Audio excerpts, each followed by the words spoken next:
On to the last topic before we get into free agency talk is Gronkowski. And I have some words for him, and I want to make myself very clear about this, is this. Things happen for a reason.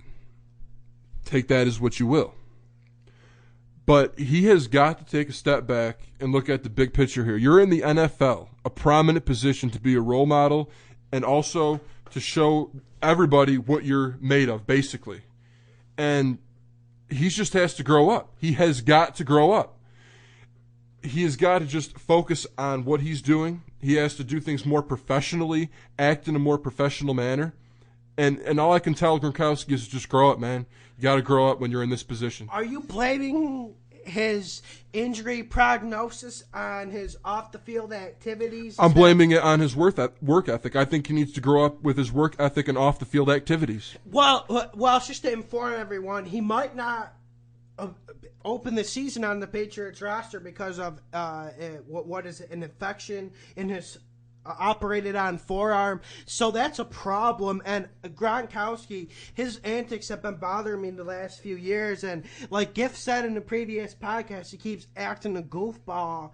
And when he's at the doctor's, he's probably hanging out there visiting other patients, getting dirty and shit. And that's how you get infections. Like, I'm not casting any aspersions upon him, but I got to be real and say, dude, like, Gronkowski, you need to grow up a little. And after losing a Super Bowl and dancing like it was 80s, like, that's just sickening in itself. And I don't want to criticize him because I think he's a pretty good player, but he's going down a slippery slope, and who knows, maybe he's off the field dancing and celebrations and will cost him on the field. He's not going to be there opening day this season. More than likely. That's my prediction. So, Patriots fans, deal with it. Like, this is Gronk, man. This is Gronk. You got Gronk. This is what you're getting. All right, now we're going to start with the AFC and free agency and what teams have done. We'll start with the Buffalo Bills. They're in a bad state, so we all know that the Buffalo Bills are in a bad state right now. So, well, you can say that again, but some fans don't seem to think you guys are in a bad state. So that is what it is. I think the Bills are in an extremely bad state right now. I didn't like the hiring of Doug Marrone. I have to say that. I'm outspoken upon that issue. Buddy Nix, the GM's not leading this team in any sort of direction, and these free agent moves, I think, speak to where this organization's heading. Well, let's look at what happened with the Bills in free agency. Not a lot, and nothing of note. I mean, they lost Andy Levitre probably because they didn't want to pay such a lucrative contract to him, which makes sense. But then again, you still lost a quality guard. They overpaid for Leotis McKelvin. You got to look at that as well. He's really not a good cornerback in this league, and I'm a Bills fan, and I'm telling you that he's not a good cornerback, and they overpaid for him probably because they think his return skills are good, but I still think they overpaid. They bring in Manny Lawson. I mean, that's an average move. Alan Branch from Seattle at DT, that's an average move. Kevin Cobb, that's an average move. Kevin Cobb is supposedly supposed to be the blockbuster move for your team, so we'll see how that goes.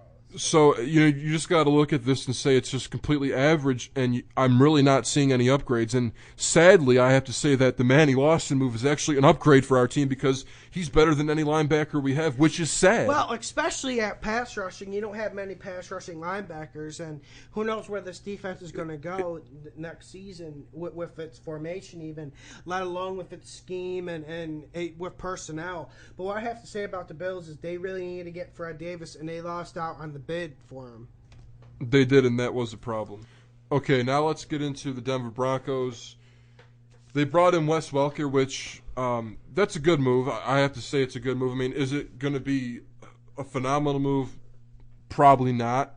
But I think it adds to this team, of course. Dominique Rodgers-Cromartie they brought in. That's, I think, an under-the-radar good move to enhance that secondary, which, in my opinion, is already good. They did lose Elvis Dumerville because his agent messed up very badly with paperwork at a certain deadline period, which the NFL doesn't allow things to go past deadlines. It's just how it is. That did take place, so they did lose him. Overall, you got to consider them winners. in this free agency. You just have to do it. Yeah, because I actually think Wes Welker is going to be a huge difference maker. Because you put Wes Welker with Peyton Manning, and then you add Decker and then Thomas. That's a really nice receiving core. And I actually think no receiving core in this league is matching that except Atlanta.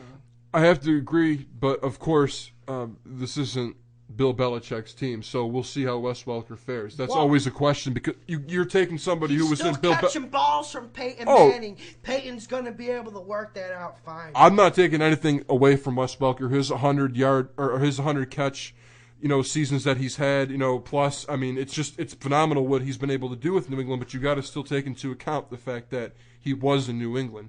Now he's with John Fox. So you're taking him from him from Tom Brady and Bill Belichick, and you're taking him to John Fox. So why don't you make your point, though? So why don't you make your point? Say it then. My whole point is the fact that possibly he was in very well. He could have been in a better system with New England. Say it then. Say Tom Brady is the reason for his massive production. Not just Tom Brady alone. It's the fact that he was in a system with Belichick, Brady, that combination. How many catches you think he's going to get this season? 70 at least. I'm not taking anything away from the man. I'm just saying I don't expect the same production. He's probably going to get 90-plus catches this season. He might even break 100. I don't see that, in the though. Patriots days. I don't see that. Denver's going to have to pass more, Giff, because you saw what happened in the playoffs when they tried to run it in cold weather. I also saw them go away from their bread and butter in the playoffs. Yeah, go away from passing with Peyton. Maybe Peyton had some say in that. Maybe Peyton choked. People are looking at John Fox and John Elway and Mike McCoy, the offensive coordinator, but they're looking at Peyton. Maybe Peyton was audibling off those passes. Maybe Peyton choked. Maybe Peyton wasn't making the plays he needed to make in order for Denver to win that game. Well, is anyone looking at Peyton? Possibly, and that's just proving my Peyton point. Too old? Is Peyton too fragile? Maybe, and it's proving my point because you're taking Wes Welker from Bill Belichick and Tom Brady, and you're bringing him down to that. John Fox and Peyton Manning. With two other good receivers. So to say his production isn't going to suffer for it would be a lie. He's going to be the main man. He's going to be the possession guy, and then Decker and Thomas get to do their thing. It's going to work out well for this franchise. I really think Peyton's going to have a career year this year. This is going to be the last year Peyton can win a Super Bowl. I'm saying that because he's getting too old and too frail. I'm not saying that right now. I'm by no means saying that the Denver Broncos aren't going to have a big year and make the playoffs. But what I'm saying is I just don't see Wes Welker's numbers being better than what they were in New England. They only paid him $12 million. Like you're acting like. No, I'm not talking about the contract. I'm talking about his stats: 100 catches plus seasons, yards, touchdowns. I think they're all going to be down when he plays in Denver. He's going to be up there in 90, man. If that's going down, then so be it. He's going to be just as good as he was in New England. Well, we'll see. 90 is a stretch for me. We'll see what happens though with that. All right, now we're going to go on to the Tennessee Titans. Well, let's start with their first. Let's start with the prize possession there. If you want to call it that, Andy Levitre. Andy Levitre and prized possession in the same sentence. How wonderful. From the Buffalo Bills. And I want to give my opinion on this, and then you can sound off on this first signing. And it's just the fact that I think that they overpaid for the man. He is a quality guard who can consistently play in this league. He'll play all 16 games for you. But honestly, do I think he was worth the $46 million contract he got? I really don't think so. I really don't. Well, I like the signing because I feel like this guy... He has a rare pass. He has a rare good feet for a guard, and that's one thing I look for in a guard. I like good feet. I like an athletic guard. I don't just like a pure power guard who can just run block. So I feel like he can add stuff in the pass blocking game, and I feel like his run game and strength has evolved over the last 2 seasons I've been watching him with Buffalo. So I think shame on Buffalo for not signing him back. They didn't even try, and that just shows what that organization's about. They're pretty much a feeder team. When the Bills develop the players, then teams who really can use the players pick them up from Buffalo. That's pretty much my opinion. I'm not trying to turn this into a bash Buffalo show, but that's just how it feels to me. I think if you develop a guy like Levitre, you should try to make an effort to sign him back. Giff, I am conscious about the money, but he's going to be starting in Tennessee for 6 years, so is it really going to be all that bad a deal? He's making like $8 million per with guaranteed money, with not a lot of guaranteed money, with like $20 million guaranteed. I think Tennessee will be fine with this. Well, no matter which way I look at it, I can't get past the fact that I truly feel that they overpaid for him. It's just how I feel. So either way you look at it, even if he's going to be a quality starter for the next 6 years, either way they did overpay for him. It's just the price you have to pay for that position. But the whole fact that you look at Tennessee as a whole and you think, well, you need other positions, and you just think they overpaid for a guard. It's just kind of a bad move, and that's why I look at it. But then, if you're building around a young quarterback, you should start with the offensive line. They really think Jake Locker's their guy, for better or worse. All right, now let's move on to another move that they made. They lost Jerry Cook, but I think that was a good move. They replaced him with Delaney Walker, which, okay, that's average, but I do think they made a good move in letting Jerry Cook go. That's a very good move. And we'll get on to the Jerry Cook thing later, because we'll talk about the team who signed him. We'll get on to that later when we cross that path. But I do think they made a good move in the fact that I think they saved money, and I think they evaded overpaying for him. Yeah, and I thought the same exact opinion. I'm like, okay, Delaney Walker's not as good as Jared Cook, but is Jared Cook that much better? Well, some people are saying that Delaney Walker's one of the best blocking tight ends in the league. So well, and he's good at pass routes too, and he really never got a full chance in San Francisco to show his stuff and to show his skill. So I think this is I wouldn't say it's an upgrade for for Tennessee, but considering they're saving money and Delaney Walker is pretty much walking out of San Fran, I think this is a win for Tennessee, and they get to save money against the cap, and they're going to get a productive player who might be better down the road. And last, we got to talk a little bit about George Wilson, because obviously Andy Levricci is coming from Buffalo, so now they also have George Wilson on the cheap, I might add. So you actually have somebody back there who can play a good zone, I think a good zone, and maybe get you a few turnovers this season. I think it's a decent move because they got him on the cheap, and I think it's better than what they had. Well, I don't have much to say about it. I just said he was going to start there, and I believe he's going to start there. So I think that's a good move for Tennessee. Whenever you can get a starter in free agency, I think that's a plus. Okay, next we're going to talk about Kansas City. They brought in Anthony Fasano at tight end. Of course, I think that's just an average signing. Yeah, I'm not a big Fasano guy. He does have pretty decent hands and a big guy. He's a big guy to aim at. He has nice size, but he's never popped off the screen to me. I think he's just an average player at best. And now that I look at this down the stretch here, and after free agency has took place, I have to say that Kansas City re-signing Dwayne Bowe is actually a huge deal. Yeah, it kind of was a surprise to me because we're not wrong about this stuff a lot. We can read players' minds sometimes, I like to think, because we can weigh their options and we kind of understand these guys and where they want to go. I kind of thought Dwayne Bowe was going to go somewhere else, but then again, the security Kansas City was offering, Kansas City offered a really good contract. And I think we got to give Kansas City a little bit of credit here because they saw the value of Dwayne Bowe, because the whole NFL was rating him like the third best receiver in this free agency court when I thought he was number one. So I think Kansas City saw what the talent was, and I think they said we need to keep him. There's not a better guy in the free agency market that we're going to get, and players like Dwayne Bowe don't come around often. So I think we got to give Kansas City a lot of credit here for recognizing this, even though Dwayne Bowe has had his issues at Kansas City with off-the-field issues and sometimes being a little inconsistent on the field, but you got to respect his talent. And last but not least, Andy Reid and company has brought in Alex Smith to man the front. Yeah. So not a great move, but still I think it's an upgrade to what you had.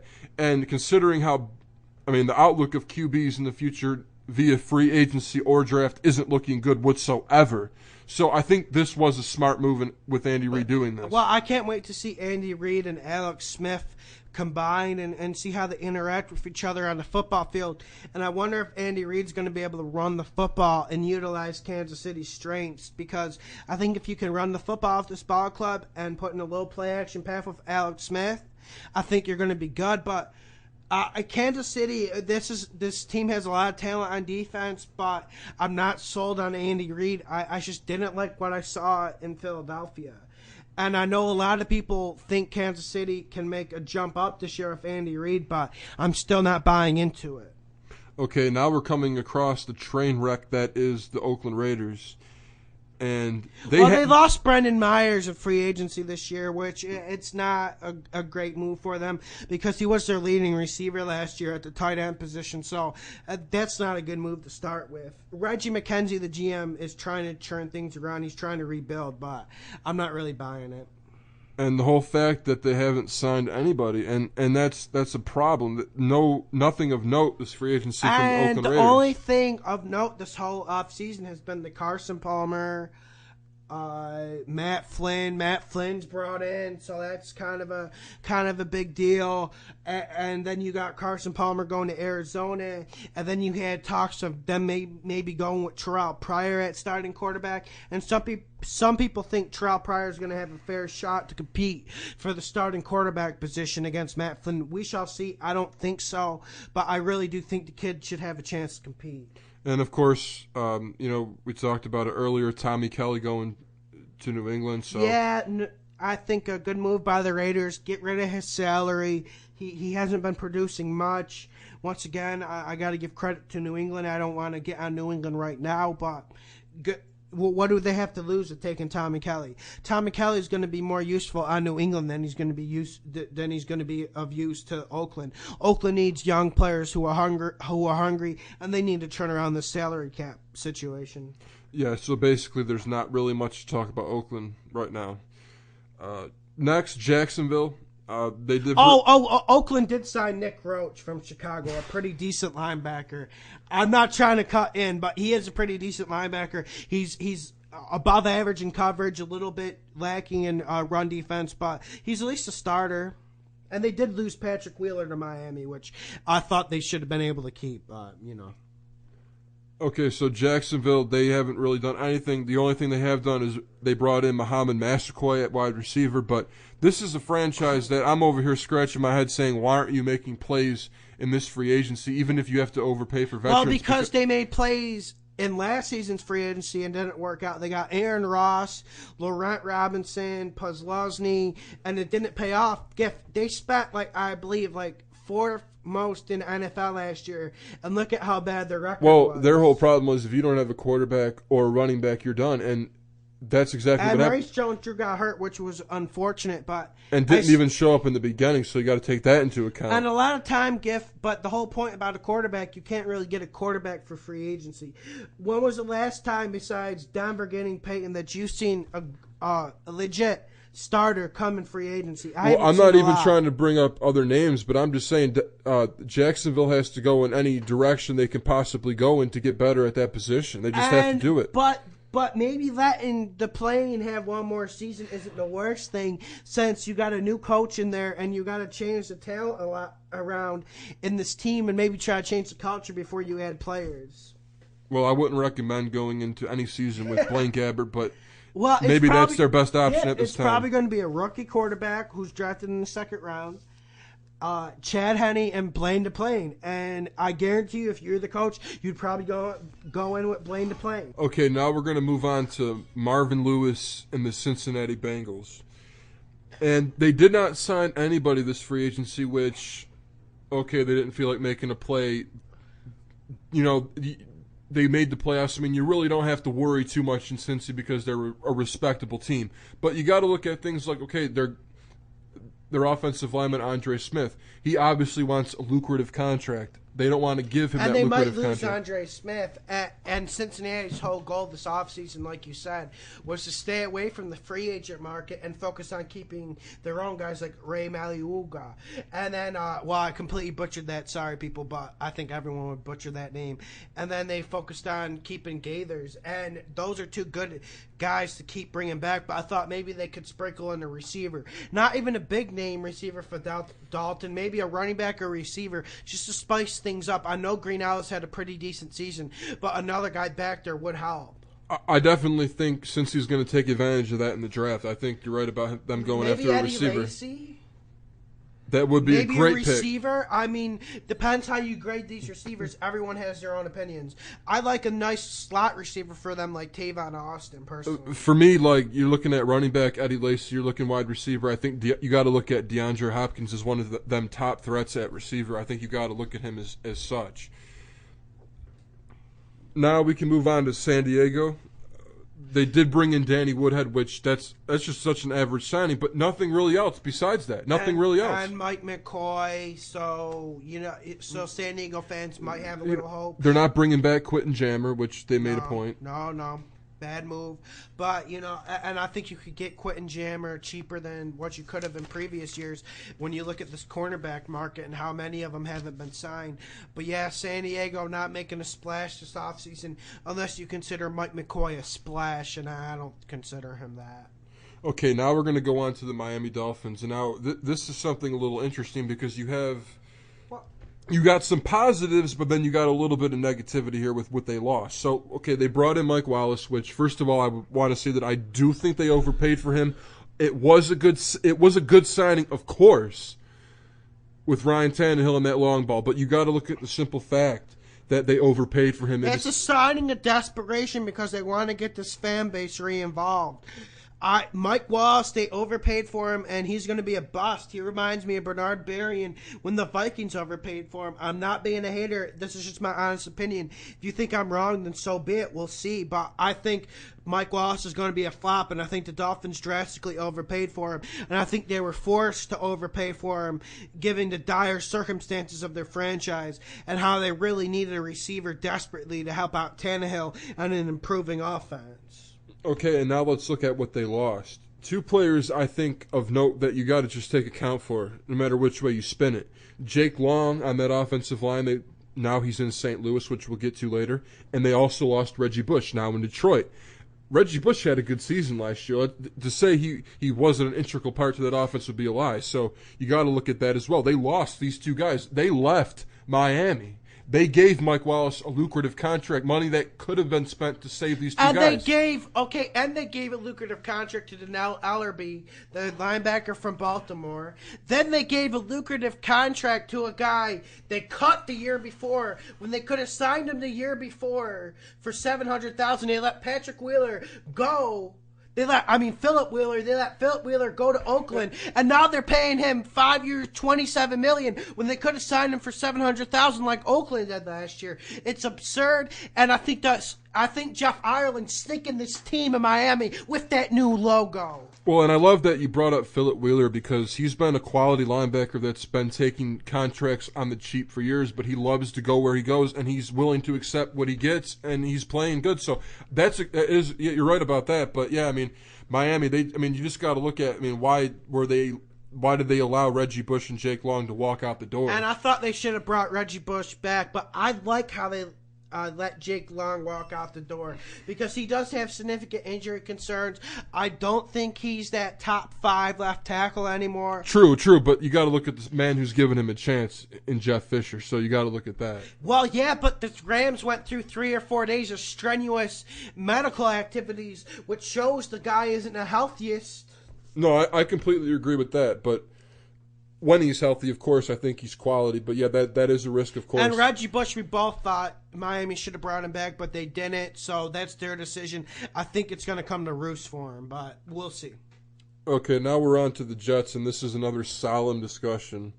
All they did was bring in David Garrard, and that's about it. The Jets they have even been losing visits and people to the Buffalo Bills. The Jets are in a very bad state right now. To say that they're not, they are in a very bad state right now. And who knows what they're going to do with Tim Tebow. He's going to report to the voluntary workouts this offseason, so we'll see how that goes. I think the Jets are going to have to cut him because I don't think anyone's going to trade for him. Do you think Tebow's going to be in the NFL next year? Since I don't really want to talk about the Jets because there's nothing to talk about. I personally think that he is going to be in the NFL. I think a team is going to be in some type of desperation at some point. Maybe a Jacksonville, maybe an Oakland. You got to think possibly, these teams might get desperate later in the year when they realize that their fans aren't going to buy tickets. And here's my opinion. And you could also use him as a backup with all these teams who are going to the read option running quarterbacks. So you need a guy in second string who can do that. We've seen Pat White get a job when he hasn't had a job in freaking a year and a half. We're seeing Dennis Dixon be a commodity on the free agent market. So I believe Tebow's going to get a job, even though the naysayers are saying he's going to be in the CFL or something crazy like that. So we shall see. But I think he's going to get a job, even though he creates a little bit too much buzz for a second stringer. I just think running quarterback as a second stringer is too big a commodity in this league for this league to pass it up. I agree, and to end on this note, my prediction would probably be the fact that I think later, before the season starts, of course, probably, possibly in July or August, maybe even June, he'll go to a team that's of great desperation, because I don't think he'll go anywhere where he's a legit backup, because he's just got too much press. But Seattle wanted him as the backup, but then Seattle said, "Dude, we can't do it with him because too much press." Yeah, right? It's too much press. But dude, Tebow shouldn't be forced out of the league because he's popular. I don't think Tebow's an angel in the whole himself being a media mogul. I think he did a little bit of himself. I think he knew what he was doing a little. But I do feel I don't want to see Tim Tebow outwardly punished because he's popular or because people believe in him or because he's entertaining. I think that would be a wrong message for this league to send. Okay, now we're going to move on to the Patriots, which usually never lose this time of year in anything. They lost Wes Welker. What do? They bring in Danny Amendola. That was a big loss because that's a whole crisis in New England because the fans love Wes Welker. Tom Brady loved Wes Welker. A lot of people felt like Tom Brady should have spoke out for Wes Welker, and maybe Tom Brady should have did more to get Wes Welker that contract. Robert Kraft even released a statement about Wes Welker, and when have we ever seen Robert Kraft say anything about a free agent or a player? That shows that it was a big deal losing Wes Welker. So I think the New England organization is feeling it, and I think it might turn out to be a mistake because Gronkowski's going to miss the start of the year. Aaron Hernandez is the stud, and you're losing Brandon Lloyd. Where are the pieces, Gav? No, I agree with that. I mean, there's no way you're going to replace 110-plus catches from Wes Welker. Danny Amendola, is he the pieces you need to replace Wes Welker? We were hyping Amendola up and telling people he's better than average, and people need to take a look at him. But, dude, I'm a big Danny Amendola believer, but it's just ridiculous to bring him in there for Wes Welker and think he's going to take up production. Well, yeah, let's be clear on that. I think Wes Welker is by far better than Danny Amendola at the end of the day. Of course, there's not any question about that. So I think that you're definitely degrading yourself if you're the Patriots in that regard. Now, they were able to keep Aqib Talib on the cheap, also bringing Adrian Wilson pieces to a defense. Those were decent moves. Not something you can really hang your hat on because we don't know how it's going to work out with Adrian Wilson. Of course, Aqib Talib is worth keeping on the cheap because he's a quality cornerback. But we have to just look at that simple fact and make it clear that what we believe is the fact that we definitely think that Wes Welker is better than Amendola. It just simply is. So it's degrading, your receiving core if you're the Patriots, and that's just how it is. Now we can move on to Baltimore. They were able to somehow get Elvis Dumervil because of that fiasco that happened in Denver when the agent wasn't able to fax the papers in time at a deadline because they couldn't get the numbers right. So that's what happened there. So Baltimore benefited from that. Although I do think that they're overpaying for Elvis Dumervil when you don't really need that type of presence on your team, when you need to go a little bit more elusive in coverage, I think, with players you need to get. So I think they overpaid for him in that regard. Well, I think they wanted to replace Paul Kruger with another pass rusher. But then again, Paul Kruger is younger, and maybe Paul Kruger has more upside. Although I do love the move bringing in Elvis Dumervil. I just question it when you lose Ed Reed too. I think I would have brought Ed Reed back personally. Well, there's another person we got to talk about too, but let's talk about Ed Reed first. I mean, losing him was huge, and the fact that they weren't even contemplating re-signing him, I think you got to take that as a negative standpoint if you're a Baltimore Ravens fan or any type of person looking in on this organization saying, wow, they really didn't even try to make a play to keep this man. It makes no sense to me because I just don't see how you could get better. And a lot of people there's rumors coming out that John Harbaugh didn't want him back. Even if there's just rumors, they're not healthy rumors for this Ravens organization. It's not good coming off a Super Bowl losing all the players like this. They're losing a lot. True, and I'm not even judging them on the fact that they lost Ray Lewis to retirement. I'm just talking strictly free agency. Losing Ed Reed when you could have kept him it just, I just think that's such a huge loss because I think they were in such good play to keep him. They just didn't want to give him a contract for whatever reason. And, I think that's just going to come back to haunt them. Yeah. And another thing that's going to come back to haunt them, they give Joe Flacco that lucrative contract, but then you take away his ultimate safety blanket in Anquan Boldin. And you take him away. That's a great point. And it's going to hurt Flacco. And Flacco's development was hinged on Boldin's production and Boldin's physical play in the air. So we'll see how that develops.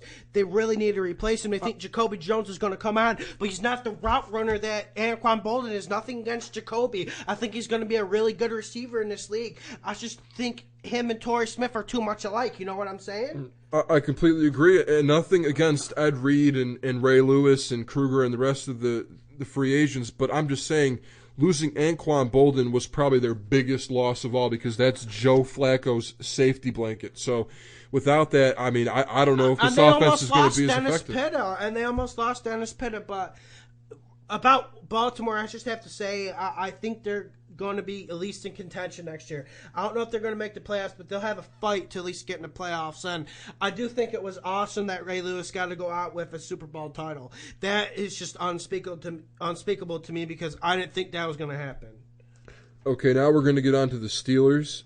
They lost Mike Wallace and James Harrison, and they haven't brought anybody in. Well, where the hell is James Harrison going to go? Why haven't we seen him offered anything yet? I know he's old. I know he's been injured, but I know he's a damn good player. Well, we got to take a look at that now. Might as well. Is his reputation working against him? I don't think it's so much that. I think it's the simple fact that this free agency, the veterans have to wait around a while, and I think that's just how it is. Well, look at all these quarterbacks waiting around, too. Like, it's crazy, but seriously, James Harrison, I haven't heard any rumblings about him. I haven't heard any rumblings about Charles Woodson. I know you said you heard some stuff about Charles Woodson, but you're really digging underground for what you're hearing because I haven't heard anything. And I've been doing research on both these guys, trying to figure out where the hell they're going to go, and I still have no indication of where they might land. I know there's some damn good teams who could use them, and I think if you're a contender, you need to look at both. Yeah, I mean, James Harrison, there's been no public visits, but I truly think that, I'm not sure how long it's going to take, and I think it's probably going to be after the draft at some point, probably next month when these people start to get signed. But that's crazy, though. It's too late. I really think that they have to wait around, and I just think that that's how it is this year for whatever reason. Now let's get into the Texans. They got Ed Reed, of course, so that was a good... Yeah, props to Bob McNair flying out with Southern Jet. A lot of people say it was the Southern hospitality that won Ed Reed over in the free agent negotiations, but who the hell knows? Maybe it was more money, but a good move by Ed Reed. Good move by the Texans. They're not going to miss Glover Quinn if you can replace him with Ed Reed. We were a little bit worried about them replacing Glover Quinn with Ed Reed, but... Well, replacing Glover Quinn, we didn't know who they were going to get. We certainly didn't think they were going to get Ed Reed, so that's a great replacement for Glover Quinn. Well, just to take note, they did lose Connor Barwin as well, so we got to take that as note. He is a good player, but I think the Texans can work around that. But let's talk about Ed Reed, though, for a second, because this is where the question mark comes in for me about this. I don't have any problem with Ed Reed. I know he can do what he does, but... is Wade Phillips going to make it work here and with this team? Is he going to be able to do it? And that is the big question mark looming over this. Here's what he's going to do. Everyone's going to be playing man-to-man, but Ed Reed's going to be in pretty much a deep role. I hope. Ed Reed's going to have hope. Ed Reed's going to have freedom to go wherever he wants. I hope. Well, yeah, I certainly hope Ed Reed's not going to be playing press man-to-man. That's where I want him to go, is in his zone and let him roam free and do his thing. But is Wade Phillips going to fuck this up? I think they're going to play cover one, robber, man-to-man. Ed Reed's going to have freedom to read the quarterback. They're still going to be aggressive. They're still going to be press man-to-man. But you'll have Ed Reed as a safety net, hopefully. Ed Reed will gamble, though. Wade Phillips needs to recognize that Ed Reed will gamble. Yeah, and I just think if they let Ed Reed do his thing like Baltimore did, you're fine. But if they try to make him do things that he can't do, I'm just not. I never have trusted Wade Phillips. I never will. Well, don't trust Wade Phillips. That's good. That's good advice to go by. Okay, now we're going to move on to Cleveland. Their only prized free agent was Paul Kruger from Baltimore. And a lot of people are saying they did overpay for him, which... They overpaid for him. Come on, let's be real. But, I just look at this and I'm like, what's going on in Cleveland? I mean, is anything going to get better in Cleveland from now to next year? No, and this free agency is not helping anything. Suck. The Cleveland's they're in a bad state. They suck. They do suck, and that's vulgar to say, but they do. They suck, and there's not much else I can say about this team. They're a pathetic franchise, and they have been for years. And I've been trying to root for Cleveland a little, but they just keep getting worse and worse. And hiring Greg Chudzinski's not the answer. Whoever thought that was the answer is a freaking idiot. Okay, now on to the Colts. They had a very quiet free agency, but they signed Matt Hasselbeck to a backup role. Jim Irsay said they were pillaging the free agent market. I don't think they were, and he got in a little Twitter beef with Mike Florio because Mike Florio bashed him for saying they were pillaging when really they haven't signed that many great pieces, but Jim Irsay took offense. Well, you just got to look at what they've accomplished, though. I mean, I understand maybe why someone would say they had a decent offseason because, okay, they made the playoffs last year, but, okay, you now have a backup, which you did not have before. They brought in Darius Heyward-Bey, which is an average signing. That doesn't really mean anything. But that could be good for Luck because Luck was throwing the worst last year. Well, Heyward-Bey will be good in the slot, so it'll add something to this team. Or deep throw. He can deep throw on the outside. That helps. But here's a player that I think that'll help his defense, though, is LaRon Landry. And I think this was a good signing, and just for the simple fact because how soft the Colts defense is. It's just a very soft defense, and they needed somebody to replace in this position at safety. So I just think this is a decent signing. You know, you look at, Bob Sanders, that was always what they had there at safety when he was healthy. You know, and I think they finally maybe have replaced a piece, maybe to give them a little physical presence, at the minimum, because their physical presence has been pretty bad in Indianapolis. And they're losing Dwight Freeney. We have to mention that. Yeah, we have to take note of that, and I don't believe he's signed anywhere else yet. No, he's one of those veteran free agents who's just looking, and we're wondering where he might go. I personally have no idea. Okay, now let's move on to Philadelphia. In the NFC now we're going to go into. They brought in Connor Barwin. I like the move, of course. I think that Philly was in desperate need of a linebacker, and I think they filled some type of void with that here. I don't think it's the most versatile signing, and I think they still have to get another linebacker who can cover a tight end on every given down. But, of course, I think this is a decent signing. But the whole movement in Philly has changed. Chip Kelly, he's brought in some enthusiasm. Dennis Dixon, he brought in. So this organization, I mean, I like where they're going. So, I'm not going to completely bash their free agency. They brought in, the one guy that they needed, but, really not too much noise coming out of Philadelphia in free agency, this year. Not really anything going on. Just clearing out guys that they needed to clear out. Not much going on there, you're right. Okay, now on to the Lions. They were able to re-sign their cornerback Chris Houston, which, of course, it's always good when you can keep a quality player of your own in your, on your team for a cheap price. They were also able to keep Luis Delmaz for a cheap price. And I thought that was a coup for them to get Luis Delmaz because he had a lot of interest from other clubs during the off season. So I thought that was a great move by Detroit. They really need his hard hitting and run stopping. They really needed that. But beyond that, not much else with the Lions. They did lose Cliff Averill, which is kind of a big loss. Seahawks winning, but we'll see. Yeah, and with that, the Seahawks are next in our discussion, and, they got Percy Harvin from Minnesota, which was a huge acquisition, if he's healthy, of course. Big acquisition. For a first-round pick, though, I thought Minnesota did decent in what they got, but still losing Percy Harvin is going to suck. Yeah, the only positive thing I can say about that for Minnesota is the fact that they got a first-round pick, and they got rid of somebody that was words can't describe how versatile and how good he is, but the simple fact that he did get hurt on them in most seasons. So you got to take that into account. And he was a problem in the locker room, which I thought the Vikings should have worked around, but they couldn't. And then, he is making a lot of money, and he does miss quite a few games, like you said. And then, of course, you already mentioned the Seahawks got Cliff Averill. Michael Bennett, another good defensive end, too. They really stocked up on the defensive end. So Seattle looks like they're set to make another title challenge to me. And of course, like we said before, Charles Woodson is going to visit them. We'll see. I don't know how that's going to work, if he would even start on the Hawks. But I don't know if that's the place for Charles Woodson personally. But what I do want to take note of before we move on is the simple fact that we mentioned this in our previous show, that after the Seahawks lost that playoff game, the first thing Pete Carroll said was, we need to get bigger up front. And what did they do? Cliff Averill, and Bennett. But they need a defensive tackle, though. That's my whole problem with them. True. They need to get a defensive tackle. Maybe they can talk Phil Seymour into coming off retirement and playing a DT for them, but who knows if he's even up for it after his sabbatical in Oakland. But that's why the Seahawks are so great, because they're minimizing what they actually need, because that makes the draft even more valuable to them when you only have, 2 or 3 positions that you need to fill. So the Seahawks are in great play, and I have to give them a B+ to an A, if not an A+ in this free agency. Yeah, either Denver or Seattle had the best free agency. It depends. It depends what type of style you like. But I think Seattle had the best free agency personally.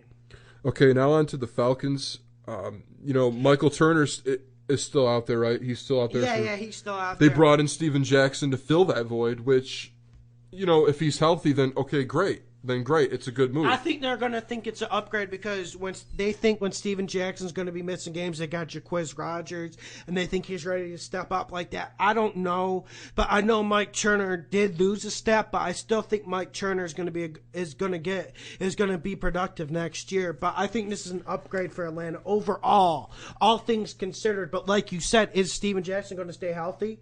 I don't know.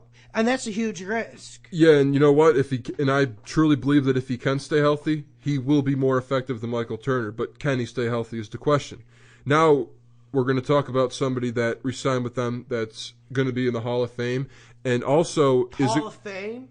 Tony Gonzalez. Okay. Tony Gonzalez, of course, and that was a great re-sign. I'm glad that we both predicted that he was going to come back because he was just too phenomenal with his catches. And to kind of just show what kind of player he is, to compare him, he is basically what Anquan Boldin is to Joe Flacco in Baltimore.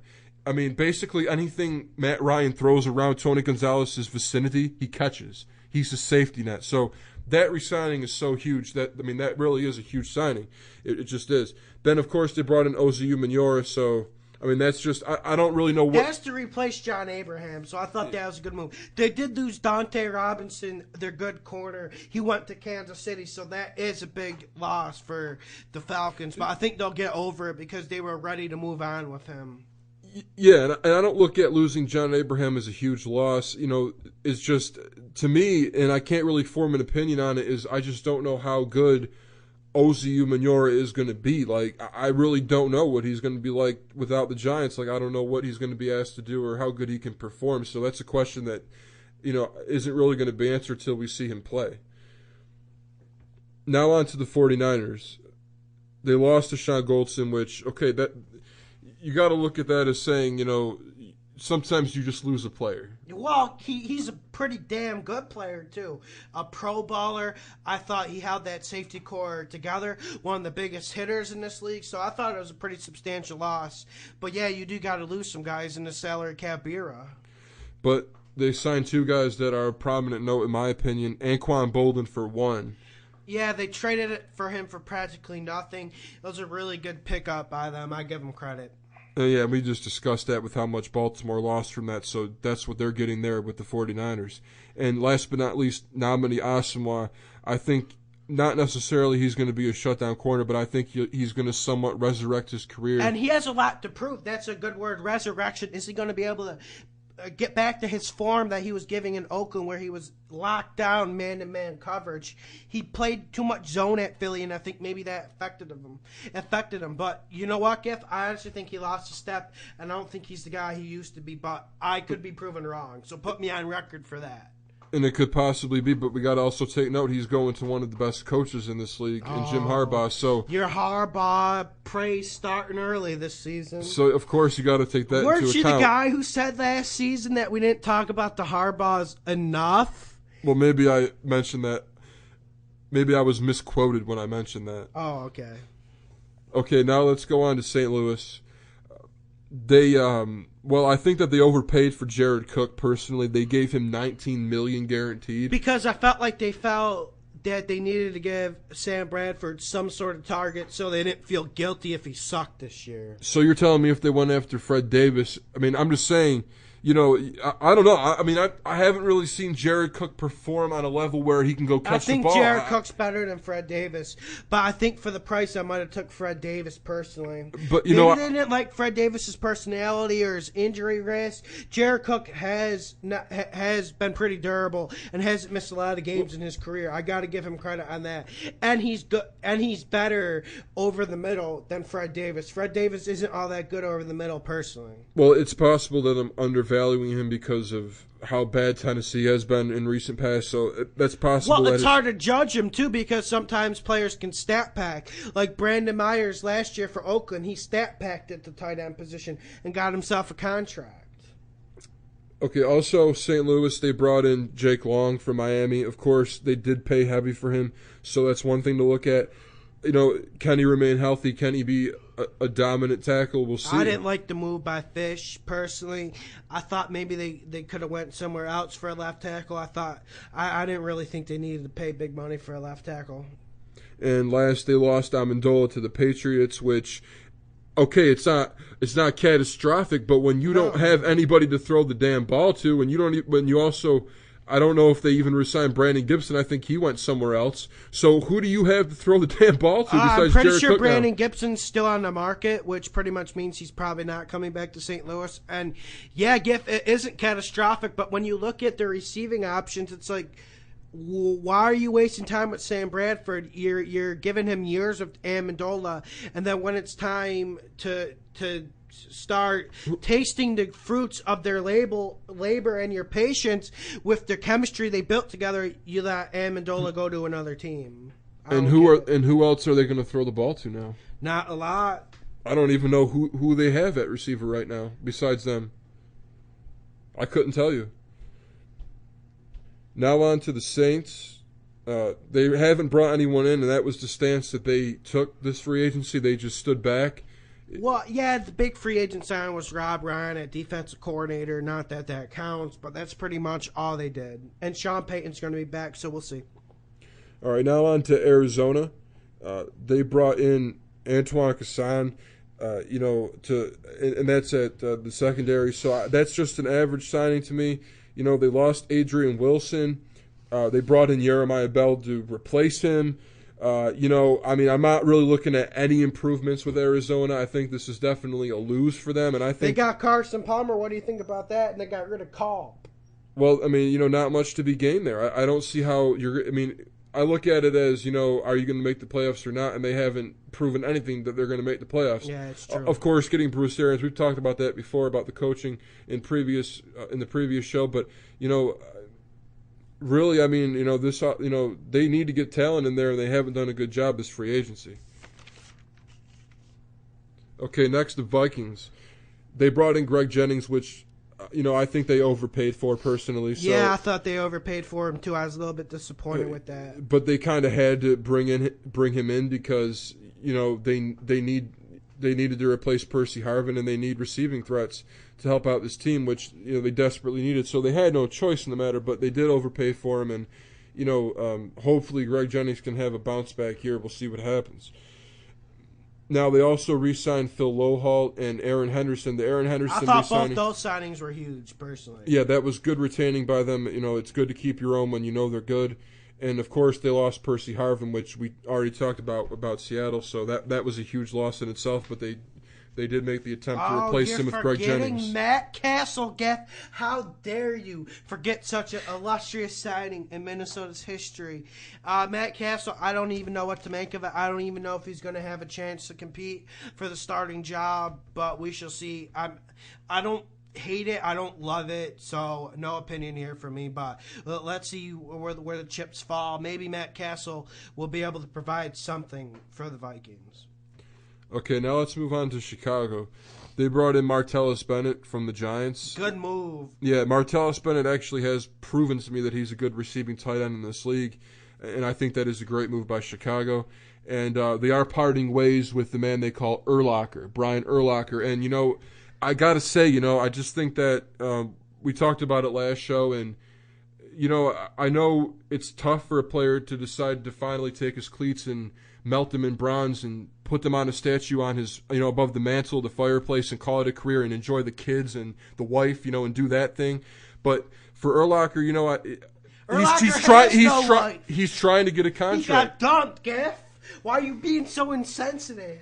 But he's still out there trying to get a contract. So, I'm not putting the hammer down on him yet. He never play for the Bears again. He got his panties in a bunch when they offered him too little. So Urlacher's going through some pain right now. I don't even know if he'll get offered a job.